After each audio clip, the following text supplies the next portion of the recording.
นี่คืองูกะปะหรือที่บ้านผมเรียกหูปากบุก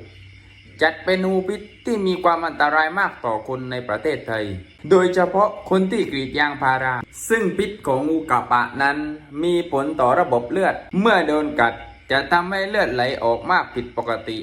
และมีการบวมขึ้นอย่างรวดเร็วโดยที่รอยเขี้ยวจะมีเลือดไหลออกตลอดเวลาจากนั้น